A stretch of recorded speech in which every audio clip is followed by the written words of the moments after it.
Dans la vidéo d'aujourd'hui, on va parler de l'oreille justement. Comment aiguiser son oreille et comment avoir des nouvelles idées d'improvisation.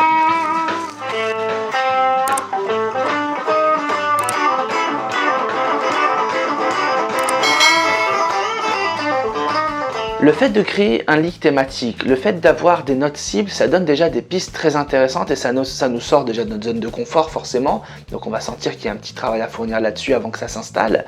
Mais il y a aussi d'autres façons d'avoir de nouvelles idées et d'être d'une certaine façon créatif dans nos improvisations.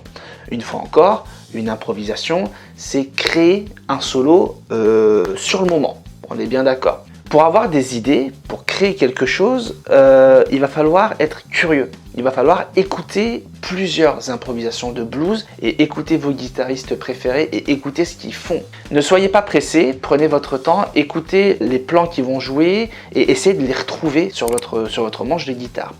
Évidemment, si vous êtes débutant, vous touchez la guitare pour la troisième fois de votre vie, vous allez vous noyer comme pas possible. Alors, vous avez déjà de quoi faire avec les précédents épisodes et il y a peut-être autre chose à faire en priorité.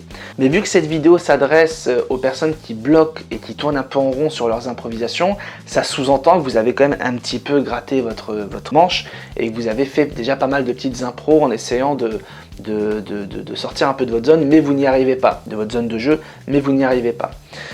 Vous, ce que je vous invite à faire, c'est écouter justement les musiciens qui vous plaisent. Alors moi, vous le savez maintenant, je suis un grand fan de SRV et de Slash. Donc dans mon jeu, j'ai leurs influences pour deux raisons. Raison numéro 1, j'ai bossé leur solo tout simplement au métronome et je les ai étudiés, j'ai compris, etc., analysé et compagnie. Donc forcément, ça c'est un boost pas possible hein, pour s'imprégner du jeu d'un guitariste.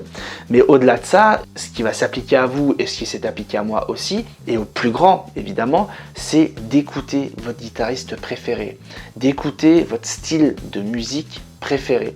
Et quand vous écoutez, votre oreille, vous l'aiguisez sans vous en rendre compte. Vous savez, quand le lendemain ou sur le lendemain, vous allez siffloter le solo, vous allez avoir les notes en tête d'une certaine façon.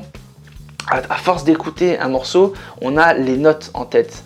Et c'est exactement ça. À force de maîtriser votre schéma de pentamineur, et à force d'écouter votre guitariste préféré, vous allez pouvoir essayer de retrouver des petits plans et des nouvelles notes et des nouvelles rythmiques et des nouvelles façons d'articuler ces notes tirées donc de vos guitaristes préférés.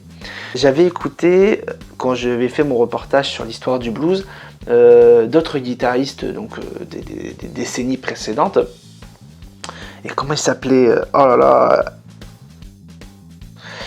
Et alors, j'ai plus les noms en tête, je suis vraiment désolé, mais j'entendais dans le jeu de Stevie Ray Vaughan des licks inspirés des guitaristes plus anciens que lui.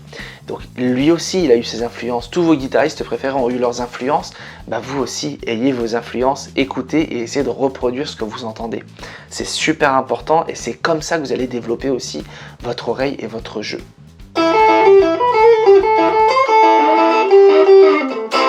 Quand j'envoie ce plan-là, alors qu'il s'envoie sur le troisième cycle de la 12 bar blues, donc c'est quand on a le mi, le ré, le la, puis le mi, il y a ce machin.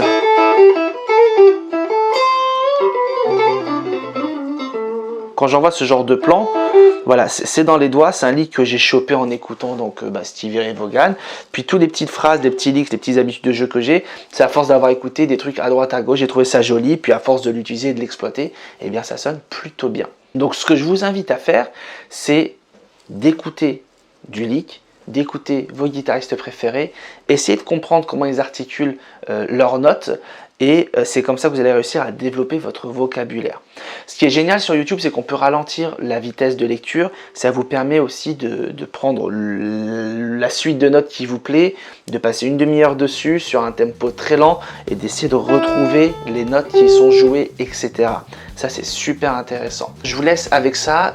J'espère que cette vidéo vous aura plu et qu'elle vous aura donné des pistes intéressantes à exploiter. J'ai une idée très intéressante que j'aimerais mettre en place avec vous pour le prochain épisode.